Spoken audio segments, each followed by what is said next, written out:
People, go down in the comment box if your boy's coming in loud and clear. All right. Raising your NPTE score. This is going to be for my people taking the October exam. If you are noticing that your scores are stagnant, they're stuck, maybe you're somewhere between the 550 to 597, you're really trying to get that thing into the 600s. You would love to just see a 600 plus, but it would be great to see 650, 700. Like, how do you do that? Well, we're going to be breaking that down tonight. We'll go through some practice questions as well, and I'll give you some tips for how to start raising your score without you having to sit there for hours studying the content, all right? Appreciate y'all for being here tonight. We got Caitlin in the building. What's up, baby? My coaching program, my review course, past systems in here, practice question club. Glad to have all of you in here tonight. For those of you unfamiliar with me, if you're new to the PT Hustle, warm welcome. My name is Dr. Kyle Rice. My students call me Coach K. I'm the founder of the PT Hustle, where we help PT students and new grads who struggle with standardized tests. The ones who fail the NPTE, we help them to dominate the exam by using a holistic approach. So we focus on content, deeper understanding, but also test taking, health, mindset, and spirituality. So when you walk into the exam, you have a sense of peace, calmness, and confidence. All right, so that's really, really important. Now, I was actually talking to somebody today, and I think this is so vitally important. They told me that they just failed their 5th attempt. All right, and I think that this is very important because there's a lot of stress around failing the exam. Now, here's the interesting thing. They just got done working with a tutor. They spent a lot of time. They were going through the concepts. Now, check this out. They walked into the exam the most confident that they've been. And they were like, I was so confident walking in, and people were stressing out in the Prometric Center, but I was calm, and I was like locked in, and I still didn't pass. Like, what happened? And I was like, listen. There's a difference between being confident and rational leading into the NPTE. It's another thing when you're talking about being rational and confident during the exam, like when the pressure is on. My people, this is so important. The skill of being able to break down the questions under pressure and not allow for these irrational thoughts to start showing up. Like, oh my gosh, I don't know this information. What if I fail? My life's over. I'm not smart enough. I never studied this. Like, those thoughts start running, and then next thing you know, you end up getting questions wrong that you should get right. Because you're like second guessing. How many of you change answers? I bet you a lot of you are going to be like, oh, I don't go back and change answers that much. How many of you change answers in the moment, though? Like, you feel like it's one answer. You're like, oh, I really think it's B. Next thing you know, you change it to D or change it to C. You didn't go to the next question yet. You actually changed it in the moment. How many of y'all do that? I bet you a lot of you are doing that multiple times every single section. All right, so a lot of us right now have this idea of changing answers means coming back to it later and changing it. No. Changing answers can be done in the moment. So I want you to go down in the comment box right now. Does this resonate with you? Are you somebody who finds yourself changing answers when you're still looking at the question? Maybe going against that gut instinct. You change your answers, and you feel like you're doing that at least 3 to 5 times a section. If that's you, if that is you, that is 25 questions. Hold on. That's 100 scaled points that you're losing because of that problem. Can I blow your mind for a minute? If you said yes to what I just asked, do you realize you are losing close to 100 scaled points on your NPTE, on your PETS, because of that problem? Well, tonight, like I said, we're going to unveil. Is that how you pronounce that? Unveil? Is that? Okay. We are going to show you major reasons why your score is not budging. And I just exposed to you one of the big ones, all right? So Haley says potentially. Carla says, yes, that's me. Diana, listen, you are not alone. I had that same problem for years. ACTs, SATs, GRE, MCAT. I was even doing that on therapy eds. I was getting 45% because of this problem. Changing answers. So, if that sounds like you, please go down in the comment box and resonate with the rest of this PT Hustle community. You are not alone. Let's go ahead and dive into what I got today. We got some work to do. All right. Brendan says 100%. We got to fix that problem. All right. So pull out a piece of paper and a pen. We're going to go through some things. And like I said, I got some practice questions tonight for us to go through some tips and tricks with as well. Sounds good? All right. So 3 things I want to introduce you to tonight.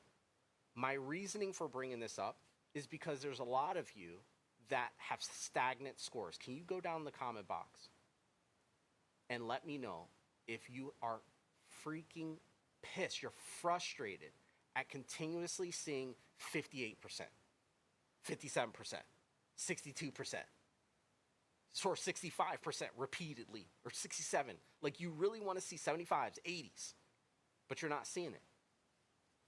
Well, I want to introduce you to right now, like what's kind of going on, why? All right, there's 3 things. I want you to write this down on your paper, all right? So there's boosters. And for anybody who's wondering where this is all coming from, I've been doing this for the past 12 years, figuring out how to help people who are on their 5th, on their 6th attempt. How do I get them to pass? Because if I can get those people to pass, I know I can get people on their 3rd and 4th. If I can get people on the 3rd and 4th, I know I can get people on their 1st and 2nd. And there's these 3 things that are keeping somebody either from not growing in score or growing in score. So put these down on your paper. First one is boosters. So I'm going to put an up arrow. Boosters. All right? And then the next one is blockers. You with me? And I'll put an X there. And then the other one is leakers. Put a little droplet there. All right, that is a droplet. Y'all with me? So there's boosters, blockers, and leakers.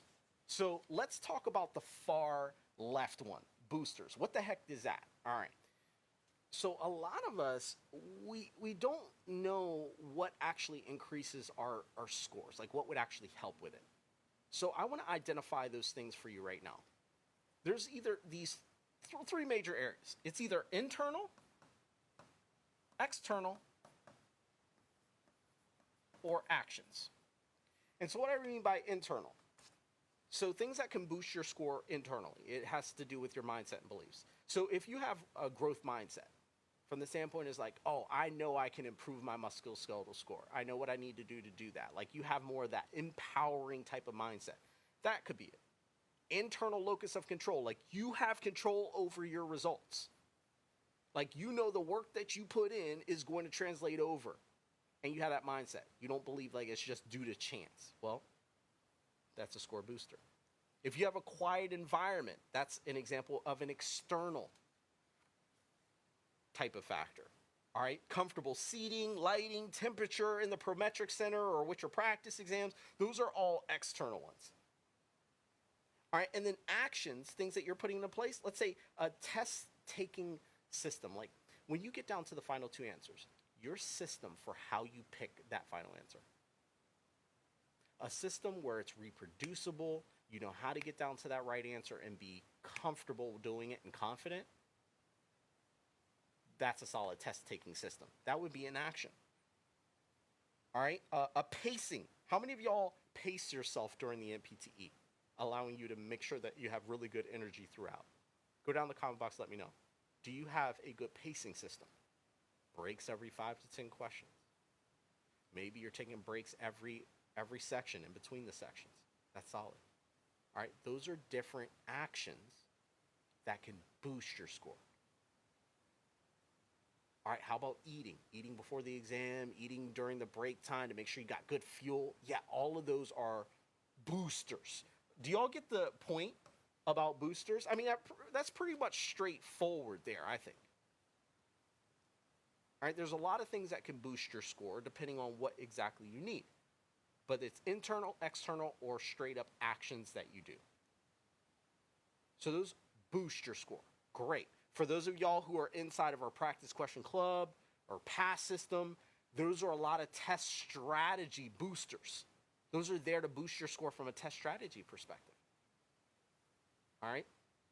So that's boosters. If that makes sense, go down the comment box and put it makes sense. Because now I'm going to introduce you to why your score is stuck. It's not because of the lack of boosters. It's because of these two other things called blockers and leakers. And I need us to figure out which ones that you currently have. Like, what's the problem? All right? Good. Christina says, in S, we got that. So let's talk about blockers first. You ready? So blockers, and I'm reading this from the chapter. Blockers are factors that stand in the way of your true exam potential. You already know the content, but these blockers get in the way of showing it. Do y'all hear that? All right? This is researched right here.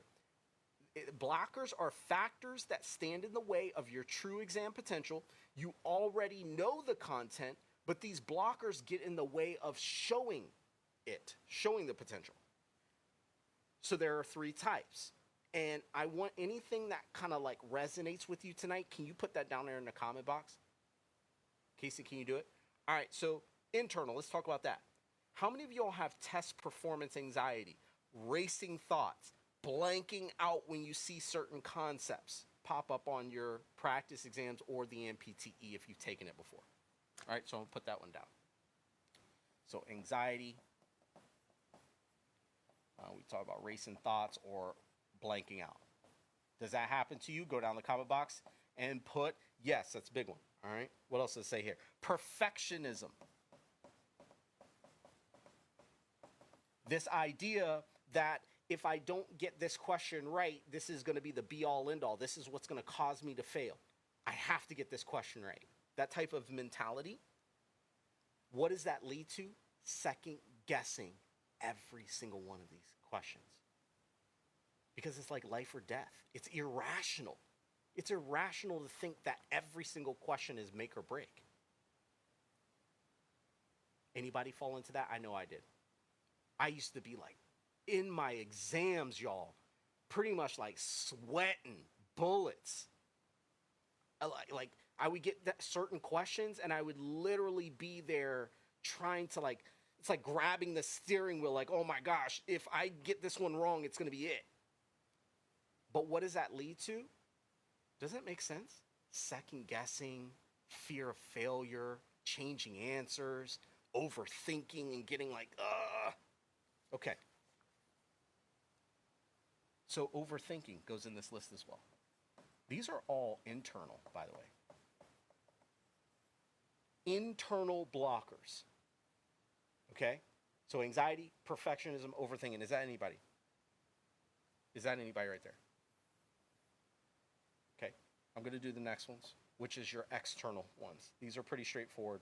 So external blockers can be environmental distraction, loud noises, or distractions. Loud noises, like the temperature of the place or something like that. That could be it, okay? That's pretty straightforward. Technical issues like the computer freezing or an uncomfortable chair. Those are all external factors that can lead to a blocking of your score. So let's ask you, have you had that going on? PETS, NPTE? There's reasons why your score may not improve. Okay, let me go with actions. Okay, actions that are blockers.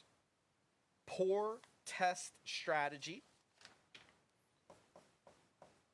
This is where somebody answers questions differently depending on if they're running out of time. If the question's harder, they're kind of approaching the question a little different. If the question's easy, they're approaching it different than the hard ones. It's like they're kind of flipping it around all the time. Does that sound like you? If so, that's a score blocker.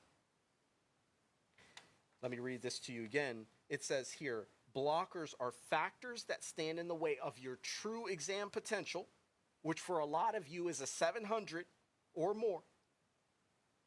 Blockers are when you already know the content, but the blocker gets in the way of actually showing it on the exam. All right, last I'll put here is poor coping skills. when you're stressed out during the exam? During exam pressure. Okay. Now, it's okay if you have multiple. I'll talk to you about what to do if you have multiple things I'm putting up here. But right now, if you're somebody who's like, man, I keep getting a 56 or a 58 or something like that on my exam, let me ask you, do any of these things resonate with you right now in the blocker column? You got internal ones that are in white. Anxiety, you experience racing thoughts or blanking out. Perfectionism, you kind of get into that like, oh my gosh, if I don't get this one right, this could be the make or break. Or you find yourself overthinking the questions. This is the reason why your score is going to be blocked. You're not able to budge through that. Loud noises or distractions, obviously that if you're distracted, you're not able to answer the question properly. Or then something in the red. You have poor test strategy, poor coping mechanisms for exam pressure. Those are all blockers of your score.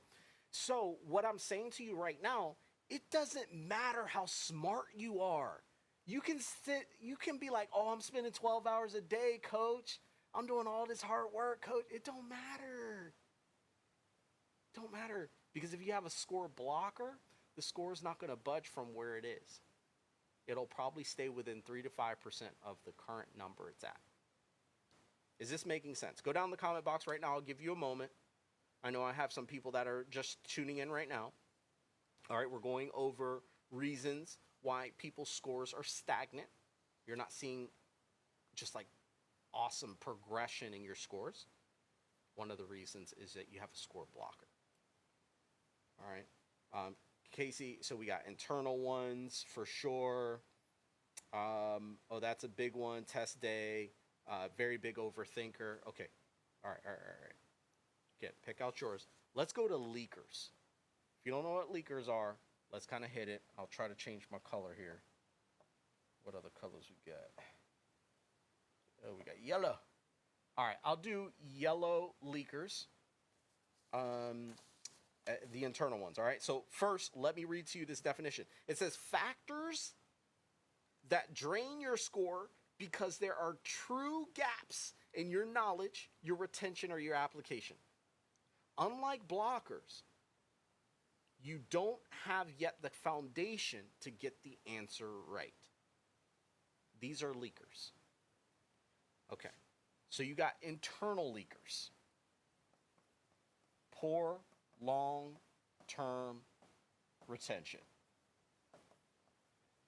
All right, anybody going through concepts and you get tested on it, let's say a month later or 2 months later or whatever, and it's like you can't recall it in that moment. You know you studied that, but you just can't recall it. All right, another one. Not reviewing, and I know I'm going to hit a lot of you with this, not reviewing enough. You're not actually seeing the information enough. You see it the one time and you're like moving on to the next. If you're in more of a general review course, this is running rampant with people. It's like you're just trying to see everything that's in the program instead of what you truly have problems with. And then this is, for some of you, overconfidence with blind spots. Let me give you an example. So if you're someone who is like, oh, I got that. Yeah. So the interventions for ACL in the first 6 weeks, mini squats, that makes sense. Yeah. Quad sets, that makes sense. I got those. Oh, mobilize the knee. Yeah. Any of y'all ever do that? And then when they ask you a question, you get it wrong because you truly didn't understand why or when to do the specific thing, right? That creates these things called blind spots. You can go down the comment box if any of this is resonating with you. Okay. I'm going to give you one major external one. One major external one is going to be low quality study resources. All right, look at your resources. If you're just using like a review book to study, just know that that's not a very strong way to study for the NPTE. Um, it's not that it's awful. It's just by itself, it doesn't have a lot of weight, right? Definitely making sure that you have content, like lectures or readings or something that can support you, all right? So let me know if that sounds like you. Action based. Let's go with our last ones here. I'll put these in red. These are where leaks can happen if you're doing passive studying. We talked about this a couple weeks ago. That's where you're just listening to lectures and writing the notes, but you're not doing anything else with it. Not practicing with NPTE style questions. So definitely make sure you take a peek for sure. Just giving you all some examples. All right. And then another one, oh man, changing answers. Changing answers is a leaker. Okay. There we go. So these are major examples of blockers that'll block your score, meaning that you have the knowledge, right? But these things are keeping you away from showing the 650, showing the 700. And then you got leakers where it's more like you don't have the foundational understanding. There's knowledge gaps there. And then now that's leading to you getting the questions wrong. All right? So my question for you, as now we look at this list, does any one of these stick out to you? Pull them out. And I'm going to show you the system that I use to break this out. It's called dominoes. All right, if you ever hear this term, it came from PT Hustle. It's called dominoes. And so what we want to do is we want to find what is your biggest domino. Meaning, which one of these problems is your biggest one? You may have 6 or 7 of them, and that's fine. But what is the big one that you're struggling with? And our first goal is to knock that domino down. And what's really cool, as soon as you knock it over, this second one becomes a lot easier to knock over. And then the third one becomes a lot easier to knock over, and so forth. But we got to find the biggest one first and get that momentum going. Does this make sense? Can I get make sense down there in the comment box? So let's find your biggest domino. Let me pull it up here again. We're looking at blockers and leakers right now. Okay, remember, blockers, I'm reading this straight from the text. It says, factors that stand in the way of your true exam potential. You already know the content, but these blockers get in the way of showing it. Any of those blockers that you're like, oh, this is a big one for me. Yeah, there's poor test strategy, but overthinking is really the big thing. Or the perfectionism is really the big thing. Let me know. Put that down there in the comment box. Let's have ownership. Let's have accountability tonight on that. Okay? And then let's go over to leakers. Again, I'll read from the text. It says, factors that drain your score because there are true gaps in the knowledge, your retention, or your application. Unlike blockers, leakers, you don't have the foundation to get the answer right. Okay? So examples of these are your long-term retention is just not good. Maybe you're not using the right strategies for that. Not using the right strategies for long-term retention. You're not reviewing the information enough, or maybe you're just overconfident with certain things. You're like, yeah, I know this, but you really don't understand it well. All right, what sticks out the most to you? Maggie, I'm going down to the comment box right now to check it out. So we got Maggie. She's saying perfectionism is a big one for me.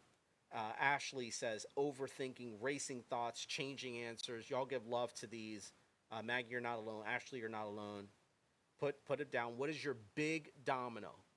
What's the one we need to knock down that's your biggest one first? All right, so if you want to see your scores grow from the 56, the 67, Right now, you've been seeing the 66, and you need that thing to be 76, 80. Your first goal is to knock down that domino. Christina says, changing answers. Got to stick with my gut. Long-term retention. All right, all right.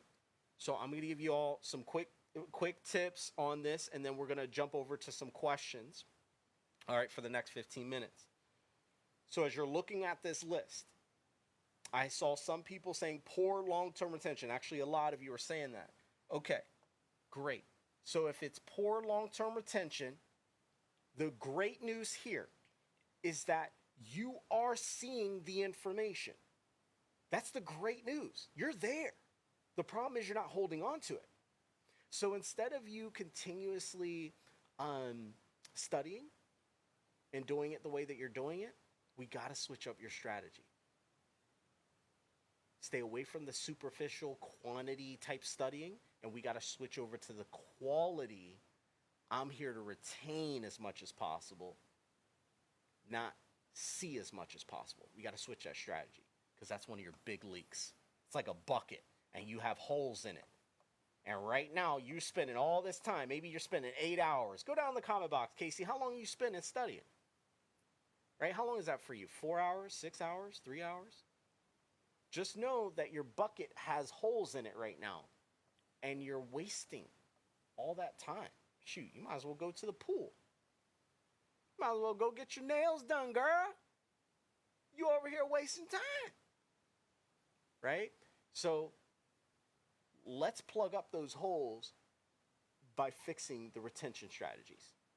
And for those of y'all following who didn't watch our retention class, I think it's still up. Go back. You can watch how to retain 90% of what you read, see, hear. Go check it out. All right, cool. Coping during exam. All right, let me take another one. I'll take another one. And then we'll take some questions. What else we got? Perfectionism, 3 and 4. What else y'all got for me? Leakers not recalling information, changing answers, anxiety. Okay, so I'm seeing a lot of the changing answers one. For those of y'all tuning in right now that didn't hear this at the beginning of today's class, we talked about how a lot of people think that changing answers is when you go 1, 2, 3, 4, 5, like you're answering those questions. You get to like the end of the section, you come back to question 5 and change it from A to B.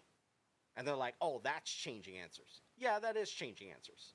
You're right, that is. But that's not the only one or only type. Changing answers is also when you read a question, you look at A, you're like, no, I don't really feel good about A. You look at B, you're like, I actually would do B. B looks great. If it was just that right now, I would go with B and be done with it. But let me take a look at C. C, I don't think so. I don't know about that. D, oh, shoot. Well, I mean, in the clinic, and I think back in that PowerPoint, and I think maybe, and then you sit here, bop, bop, bop, bop, bop, bop, bop. Even though you were sold on this one, now you choose D and you get the question wrong. Does anybody, does that resonate with anybody tonight? I know I'm drawing all over this dang board right now. Does this resonate with you? That's changing answers. All right. So yeah, a lot of it is gut instinct. But a lot of this, y'all, is self-trust. Trusting yourself, regardless of whether you get things right or wrong. It's like, no, the answer that I'm going with, the answer I believe to be true, I'm locking it in, I'm going with it, right or wrong. And then being confident in that as a physical therapist. That's a skill. It's not necessarily an overnight thing. It's a skill to work on, though. Self-trust. It's big time. Big time. All right, 100%. Yep, definitely do that. If you are somebody right now that is like, hey, that happens to me maybe 3 to 5 times a section where I kind of do that, I want you to know that that's somewhere between 15 to 25 questions. Because remember, there's 5 sections, right? 15 to 25 questions that you're likely getting wrong. That translates over to 60 to 100, I kid you not, scaled points on the NPTE. How many of you all would love to have your score go from a 580, come on, do some math with me, to a 640? Or a 557 to a 657? A lot of you would love that, right? Okay, so this is a big domino for you then. We gotta attack this with everything that we got. Yeah, the content's great, but the content's not the problem. Where you're getting the majority of your problem is right here. Does this make sense? What are you doing? SCI functional outcomes is cool, but I guarantee you SCI functional outcomes is not going to get you 60 to 100 scale point improvement. I know that you hate lab values, but I guarantee you lab values is not going to get you 60 to 100 scale point improvement. Please focus on the mindset, and the test strategy is a game changer. All right? That's the reason why what we're focusing on over the next 6 weeks, test strategy, mindset. It's huge. All right? If anybody who's outside the PT Hustle, if you're just joining this tonight, you don't have that type of assistance, please, you can put Coach down in the comment box, reach out to us. We'll take a look at your scores and see if test taking is really an issue and what you need to do to address it. Cool. But my big thing for you all tonight is I need you to identify what blocker is your big domino, what leaker is your big domino, and then let's make sure every single day you're going after that problem, just like you're going after content. Beth says, I hear you. I can't stress this to y'all enough, man. I have some 700 people in here. I have some 750s in here right now, some 800s. I believe and declare it. But you have a blocker that's keeping you from your true potential.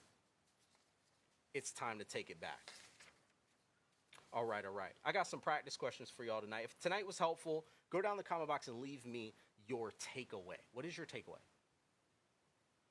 What's your takeaway? Let me flip screens. We'll do some questions. Tonight. All right, I'm going to load up what I got a few in here. We got about 10, 12 minutes. As I'm waiting for y'all's takeaways down there, let's see what we got. Beth, I appreciate you. I see you down there. Becca says most definitely. Becca, I would like to use you real quick. Can I use you real quick, Becca? I ain't going to give all your information away. I may have to get you up here on an interview one of these Mondays. I'm starting to do that because I really feel that people just need to hear that it's possible. They need to hear people in the trenches that are going through this NPTE process and hear like, oh, shoot, this can change for me. So, Becca, now your road has not been easy. Becca's one of my coaching students. She works with me closely. It has not been an easy road. It hasn't been like, oh, I just study and my scores jump. Like, no, you've had some stagnant scores, not seeing the scores that you wanted. And it took some time, right? Here's the thing. You have, just like a lot of us, blockers and you have leakers. You have blockers and leakers. And one of your major areas, like dominoes, was in the blockers area. Hold on, let me kind of pop back. And again, you could tell your story the best. But when we really look at it, you're having a lot of your issues in the blockers area. Whereas like self-limiting beliefs and behaviors were what was keeping you in this kind of overthinking perfectionist type mindset. Even though you had the content knowledge, it just wasn't translating over to points. Correct me where I'm wrong. Let me tell you all how Becca put some stuff into play. She went after her biggest domino. She said, Coach K, I'm not going to have this problem anymore. I'm doing something serious about it. She freaking locked in, worked on the perfectionism, worked on the overthinking, worked on the self-limiting beliefs, destroyed a practice exam. Came back, coach, can't believe I just passed the peak, baby. Woo! When your score is blocked. And not only did you pass it, you did with a margin. You didn't just get a 601, right? So it goes to show you that as soon as you relieve a blocker, your score can jump up by how many scale points? 50, 60, 100. Thank you for showing us what's possible, Becca. I appreciate you for being here tonight. All right, I'm going to stop talking. Let's go into our first question tonight. Let's go to our first one. Let's do this one together, y'all. Let's do this one together. If you got your answer, go ahead and drop it in the comment box. All right, we'll do a little tips and tricks as we go through.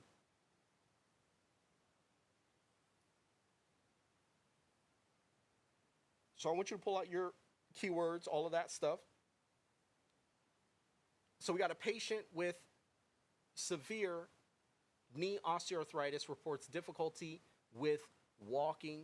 First part of this question that I'm paying attention to is these beautiful modifiers. It says severe, not just regular. It says severe knee osteoarthritis, difficulty walking. Got it. Examination reveals 15 degrees to 80 degrees of active knee range of motion. All right. So I know that this person has limited knee flexion. Otherwise, I would see like patients able to get to 135, 145, 155, right? And I know that the person has lack of what other degree? The extension. All right. Now with walking, because they brought this up, this is so important. The NPTE does this stuff all the time. They're bringing in the function. They brought in walking, right?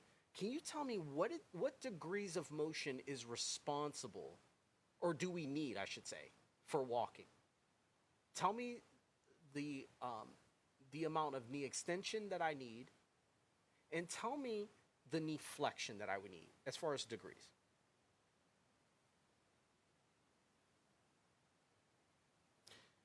Tell me that. So if you look at the gait cycle and you look at range of motion, you know that we need full knee extension.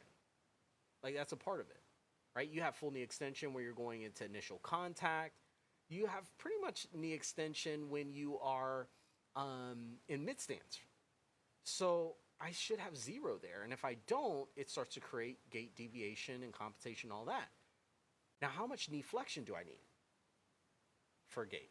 I really should have about 60. Thank you, Brendan Lasgap. You need 60. You need to know that for the NPTE. They want you to know that information. So what is most important right now, just based upon that second sentence? For me as a PT, if I know the patient's trying to get back to walking, what is most important? Knee extension or knee flexion? They already got the 60 degrees, but they really do need that knee extension. So right now, I'm like, all right, knee extension is important. And then it says 4 minus out of 5 quad strength. It's not awful, not great, but yeah, good minus, right? So which of the following will have the most impact on the gait's function, or the patient's gait function? So that means that they need you to find the impairment. What's the primary issue? Is it strength? I would say no. We need at least 3 out of 5. That's anti-gravity knee extensor strength. They have that. They got 4 minus. So I'm like, I don't think the strength is the limiting factor, but I do believe that knee extension range of motion is. So as I look at it, A, supine heel slides, that's going to improve knee flexion, right? Do I need knee flexion? Is that like our primary thing, I should say? My primary problem? No. So I'd say A is out. Anterior tibiofemoral joint mobilizations. What will that improve? I know that'll improve knee extension. So I like B. That'll get me that knee extension range of motion. Okay. Marching in place with high knees. Okay. Well, that's going to get me more. That's going to get me more of hip flexion, right? So, I mean, that's really like mobility for hip flexion primarily. Do I need that? I'm like, no. I don't even need it to like clear the limb because I have the knee flexion I would need. They don't say anything about dorsiflexion, so I'm good. I don't think C would be the best or the most effective thing to do right now.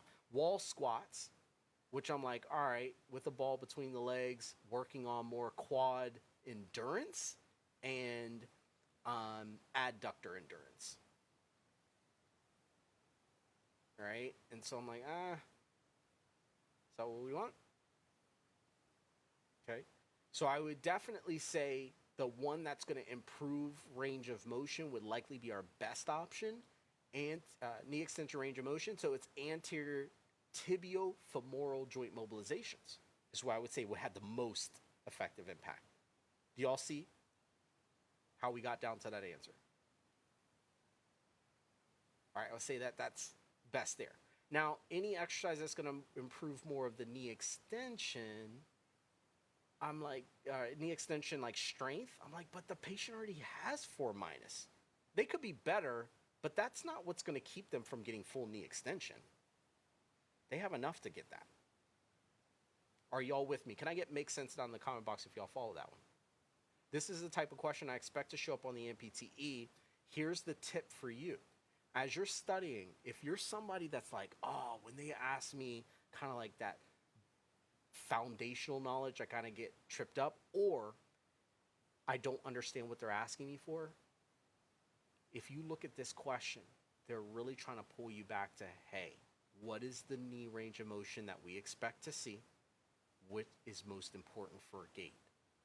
I need you to tell me the range of motion that's important for gait. That's what they were going after. All right, cool. Questions about it, let me know down there in the comment box. Let's take the next one. You got it. Let's knock this one out.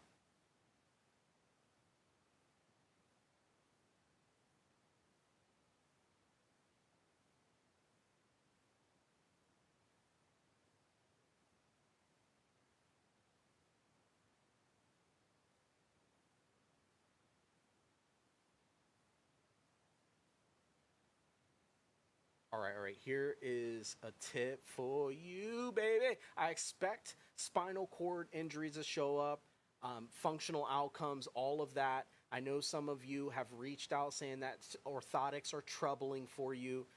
Let me give you a little tip here. Okay, let's walk through this question. A patient with complete T10 spinal cord injury, you have to know Asia. Put this down in your notes. Please spend time truly understanding these Asia levels. There's A, B, C, D, E. You'll be primarily tested on A, B, C, and D. Now, Asia A, also known as complete, means that there's no motor or sensory below the level of lesion. So we got to think about T10. Nothing below T10 is there anymore, motor-wise or sensory, right? So I'm going to lose hip flexors, hip extensors, knee extensors. I'm going to lose all of it. And in order for somebody to ambulate, we need good hip extensor, like stability. We need good hip flexion. So already I'm thinking about that. So they're being discharged from inpatient rehab. Which of the following is the most accurate expectation? What do we expect? A patient who has lost their lower extremities completely regarding their future ambulation status. Do we expect them to community ambulate with a walker and a CAFO? I'm telling you right now, community ambulation with CAFOs, HCAFOs, RJOs, it's just not practical. I hate choosing answers like that. It's not practical. They can do it household or in the classroom, but community ambulation with a CAFO, an HCAFO, an RJO is just out of the question. It's too energy costly. I'm going to eliminate A automatically. Plus, the patient is going to require way more than just a CAFO. That's going to lock up the knee. They're going to need hip help too. So A's out. B, household ambulation, bilateral AFOs. Come on now. We don't have any hip stability, no hip flexors, nothing. So I'm like, B, Doesn't make sense. Not enough support. C, independent wheelchair mobility for community and household. I'm like, all right, I know that the patient can get around.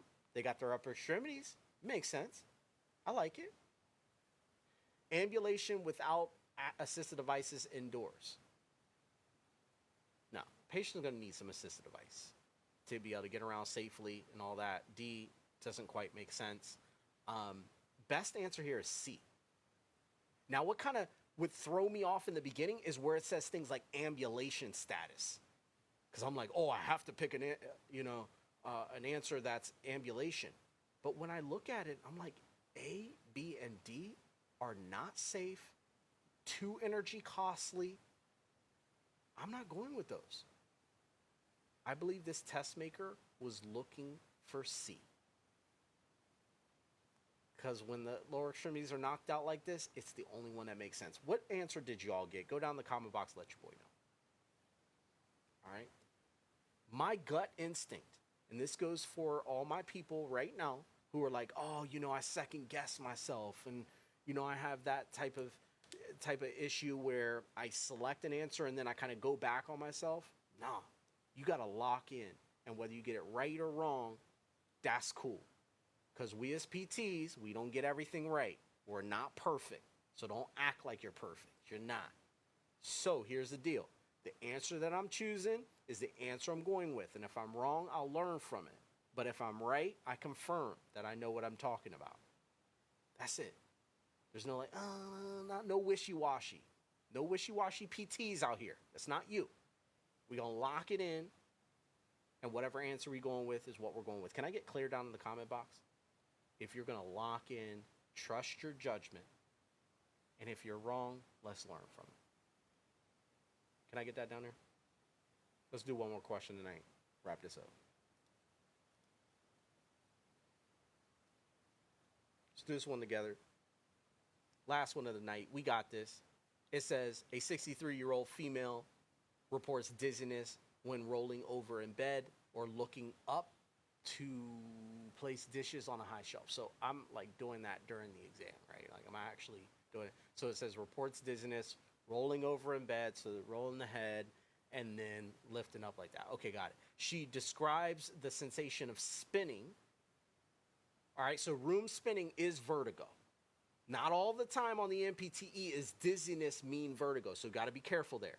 Dizziness can also mean lightheadedness. So got to be careful there. But here it does say spinning. So it's vertigo that lasts 15 seconds. Come on, y'all. This is BPPV all day. Can you tell me, canalithiasis, cupulolithiasis? Which one we got? Canalithiasis, cupulo. You should be saying if it goes over 60 seconds, that's cupulolithiasis. Canalithiasis is less than 60 seconds, and typically it's less than 30. Boom, this makes sense. So I'm picking an intervention that I would use with canalithiasis. Would I use habituation exercise with optokinetic stimuli? Those are like the weird black and white images you see online sometimes, and they're kind of like these circles, and they're like swirly, and if you look at them, they kind of like mess with your eyes a little bit. That's what kind of that is. No, not for canalithiasis, right? A lot of times we're doing like Epley's maneuver. You all know that. So gaze stabilization for head tracking, this isn't a VOR problem. It's not a vestibular ocular issue. So that's not it.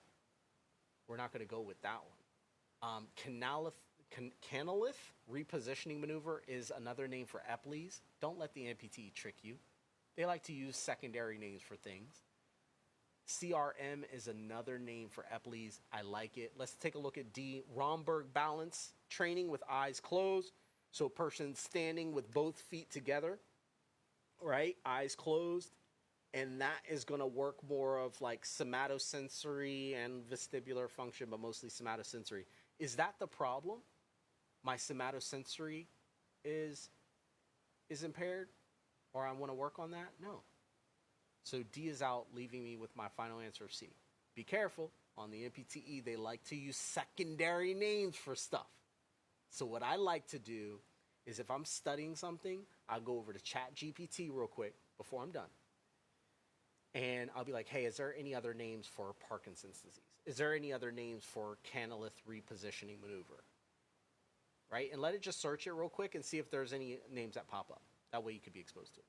Oh, Lyme disease. Is there any other names for Lyme disease that I should be aware of?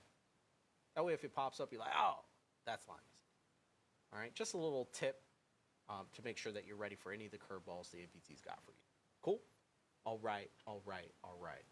Did you learn something tonight? Wanted to knock out some questions. Again, tonight was all about test strategy, how to raise your score without having to continuously study. So drop your takeaways for it. Okay? So we talked about boosters, ways that you can boost your score. A lot of you are in Practice Question Club. If you're not, go to www.npteclub.com. You can do a free trial. That's where we go over test strategy and how to boost your score through test taking skill. All right. So we went over boosters, but then we went over blockers and leakers as two major reasons why somebody has a stagnant score that doesn't move.